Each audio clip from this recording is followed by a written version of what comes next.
Docteur Cécile Zinzin-Doué, chirurgien sénologue, cancérologue, praticien libéral à la clinique Clémenville à Montpellier et présidente de Montpellier Institut du Sein, cofondatrice de Montpellier Institut du Sein.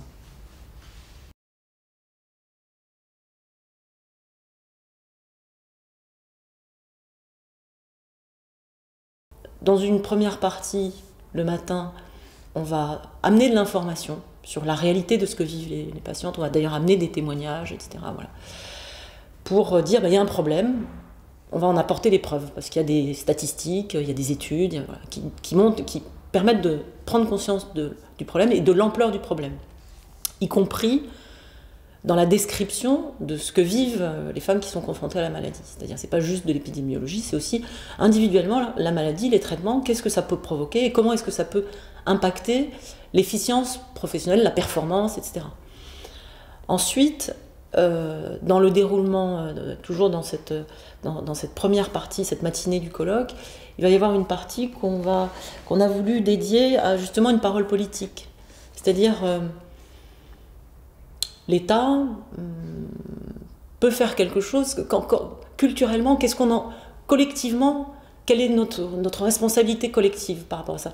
Et quelle est notre implication collective? Parce qu'il y a une implication, il y a une volonté collective de faire quelque chose. Donc on va parler un petit peu autour de ça. Et puis, pour clore cette matinée, il y a une session qui va être allons regarder ailleurs ce qui se passe. Donc, en l'occurrence, il y a d'autres endroits dans le monde, et bon, en l'occurrence, ce sont des Belges qui vont venir témoigner, parce qu'il y a une forte dynamique qui a été créée en Belgique à l'initiative du ministère du Travail, enfin, ou l'équivalent du ministère du Travail, qui a créé une forte dynamique autour de prévenir la désinsertion professionnelle liée à la maladie, etc. Donc, on va pouvoir recevoir ce témoignage de comment l'État s'est impliqué, qu'est-ce qu'ils ont construit comme outils à disposition des entreprises, et puis témoignages d'entreprises qui ont utilisé ces outils, qui ont participé à cette réflexion et qui vont nous dire ce qu'ils ont pu faire. Voilà. Ensuite, on va revenir un petit peu à ce qui se passe ici, en France. Parce qu'en fait, il y a des choses en France, il y a des outils, il y a plein de choses, puisqu'en réalité, individuellement, on a tous conscience que ça dysfonctionne. On le sait, puisque précisément, il y a toutes ces études.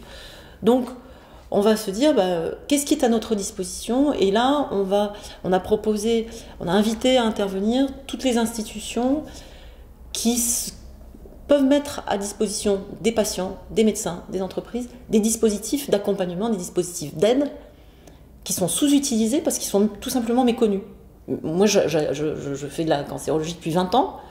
J'ai appris, lors de nos réunions du groupe de travail, j'ai appris des tas de choses que j'ignorais totalement, qui auraient pu, depuis 20 ans, aider mes patientes à mieux s'en sortir professionnellement. Donc nous avons à mieux connaître les dispositifs qui existent pour pouvoir les mobiliser, les mettre à disposition, et puis permettre qu'ils se coordonnent entre eux. Parce qu'en fait, voilà, c'est un peu éparpillé, donc il y a problème de méconnaissance, problème de communication, problème de concertation. Et on va essayer voilà, il va y avoir une table ronde qui va parler un petit peu de tout ça. Je ne dis pas que les solutions vont sortir le jour du colloque, mais en tout cas, on va mettre en lumière un certain nombre de choses. Après, la manière dont nous avons voulu construire les choses lors de cette journée, c'est que l'après-midi, elle va être beaucoup consacrée à... il y a des choses qui se font déjà en France, des bonnes choses. Allons les chercher, allons voir comment ça s'est fait. Il y a des initiatives qui existent. Donc on va avoir des entreprises qui vont témoigner de ce qu'elles...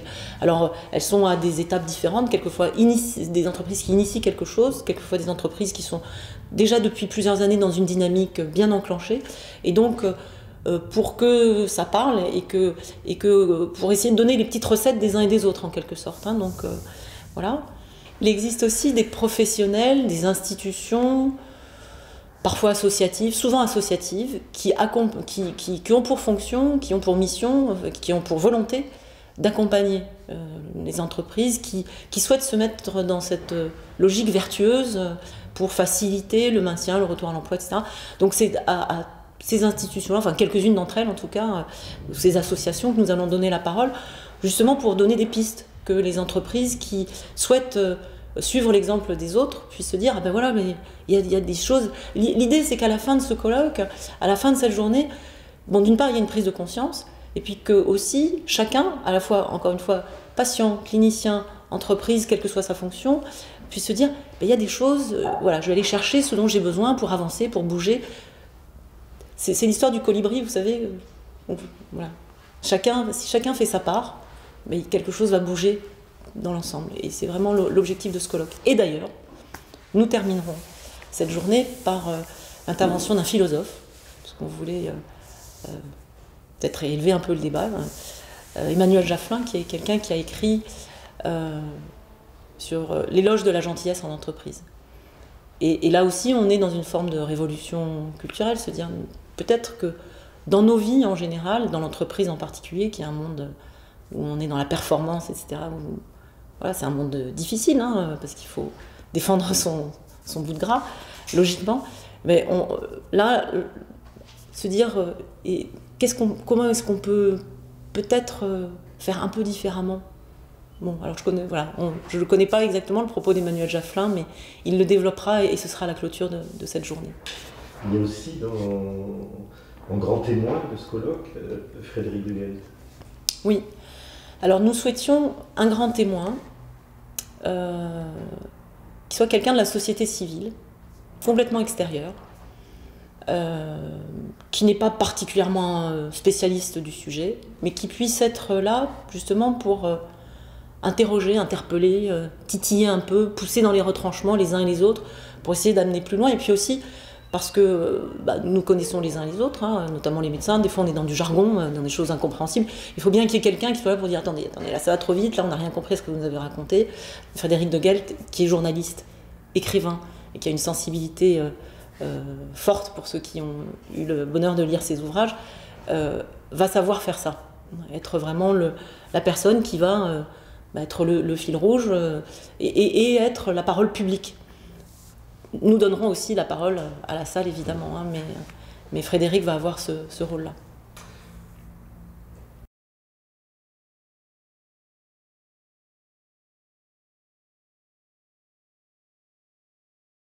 Oui, alors ça, ce sont des données qu'on va expliquer, détailler justement le jour du colloque, parce qu'on va reprendre toutes ces données dans le détail.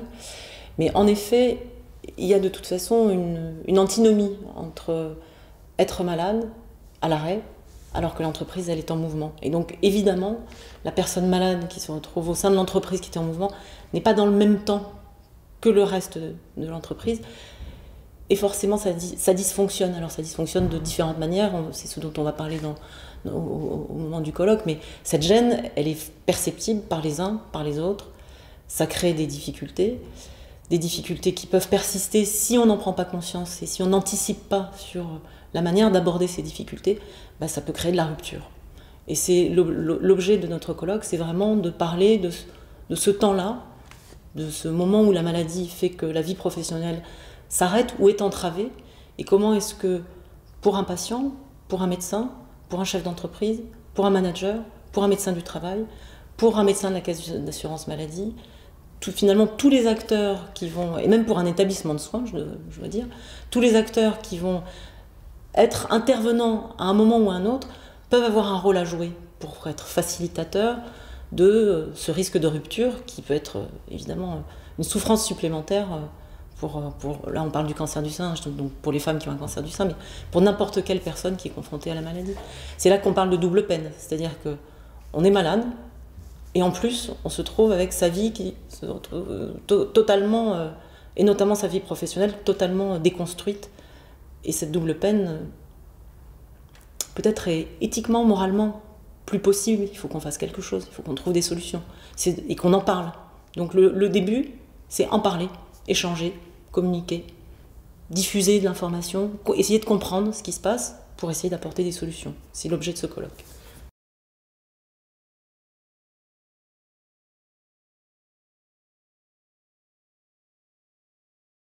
Alors, je ne crois pas tout à fait, parce qu'on en est au...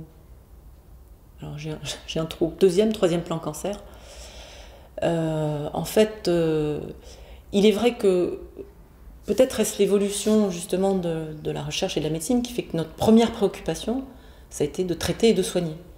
Et finalement, plus on progresse et plus on est efficace, Et puis on se dit, il faut aussi qu'on s'occupe du reste. C'est ce qui est en train de se produire. On est dans une évolution naturelle de la prise en charge des patients. D'abord traiter la maladie, et puis maintenant que ces questions-là commencent à être à peu près résolues, bon, pas résolues évidemment, la recherche reste fondamentale, mais on a fait beaucoup de progrès en effet, et on se dit, mais maintenant on va s'occuper de la personne, de l'environnement, de sa vie. Et on est dans ce registre-là depuis, enfin en cancérologie au moins, depuis le premier plan cancer, puis le deuxième. On progresse sur ce plan-là aussi, mais voilà, il faut du temps. Il s'agit de révolution culturelle. Donc, Dans cette révolution culturelle dont vous parlez, qui doit être le moteur finalement? On a l'impression, c'est difficile de faire avancer tout le monde en même temps. Il faut que quelqu'un soit moteur. Non, nous tous, nous sommes moteurs. Une révolution culturelle, ça veut dire que tout le monde, les patients, les médecins, les établissements de soins, l'entreprise, enfin tout le monde, nous sommes tous concernés parce que nous sommes tous un jour potentiellement malades. Donc tout le monde est moteur. Et vous parliez de plan cancer. Ça, ce sont des choses qui arrivent d'en haut. Ce sont des choses décrétées au sommet de l'État. Non. En fait, l'histoire du plan cancer, c'est pas ça. À l'origine du plan cancer, c'est le livre blanc, écrit par les patients, avec la Ligue contre le cancer, et qui a été la base du plan cancer. C'est d'abord la parole des patients qui a été entendue à un moment. Et effectivement, les politiques ont décidé de se saisir de cette parole-là et de commencer à apporter une réponse et de pousser cette dynamique-là. Mais c'est bien parti de la parole des patients. L'histoire des plans cancer, c'est ça. C'est parti de la parole d'abord des malades, des patients, qu'on n'avait pas pris le temps d'écouter. Et à un moment, on s'est dit, bon, maintenant, on arrête, on écoute. C'est peut-être ça qui est l'enjeu par rapport aux entreprises, aux RH, c'est de se dire qu'il faut vraiment qu'on écoute nos salariés. Alors que ce n'est pas toujours ce dialogue-là qui s'installe facilement. Alors moi, je ne jetterai pas la pierre sur l'entreprise. Je pense que nous avons tous à nous écouter tous. C'est-à-dire que l'entreprise a des contraintes que le monde médical ne connaît pas. La caisse d'assurance maladie a des contraintes, l'État a des contraintes que nous connaissons mal. Voilà.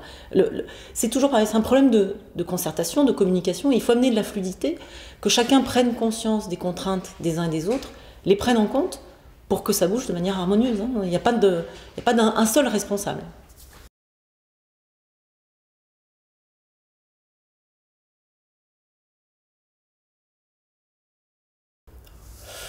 Alors, révolutionnaire, j'irai pas jusque-là, parce que dans la révolution, il y a quelque chose de brutal et qu'on ne peut pas être dans cette brutalité-là. Forcément, si on est bien dans des changements de paradigme, des changements culturels qui se font petit à petit, qui doivent se faire en douceur. Donc, des pistes, on en cherche. Le colloque, c'est une des pistes, c'est-à-dire que l'idée, c'est déjà, parlons tous ensemble, apprenons à nous connaître. Apprenons à échanger, prenons conscience, échangeons des informations. Et puis là, les pistes vont naître. Alors, c'est ce qui au-delà du colloque, c'est sur le plan régional, ce qu'on essaie de mettre en place, puisqu'on a créé un groupe de réflexion, où on a pu amener, et tous sont venus avec beaucoup d'enthousiasme, ils sont très participatifs, quelques entreprises, avec managers, des RH, deux médecins du travail, un assistant social, un médecin de la caisse d'assurance maladie, des cliniciens, représentants d'établissements. Donc pour l'instant, c'est un petit groupe de travail où on s'est dit, mettons-nous tous ensemble déjà pour essayer de réfléchir. On n'a pas fait beaucoup de réunions pour l'instant, on s'est vu 2 fois. Mais déjà, on a éclaté au grand jour pour chacun d'entre nous la difficulté la méconnaissance que nous avons des contraintes et des difficultés des uns et des autres. Et c'est par là que ça commence, à mon avis. Ensuite, le but de ce groupe, c'est évidemment, c'est un groupe de réflexion qui va ensuite être moteur et force de proposition, c'est ce que nous souhaitons faire. Donc la suite, je ne la connais pas, puisqu'elle va se construire avec l'ensemble du groupe.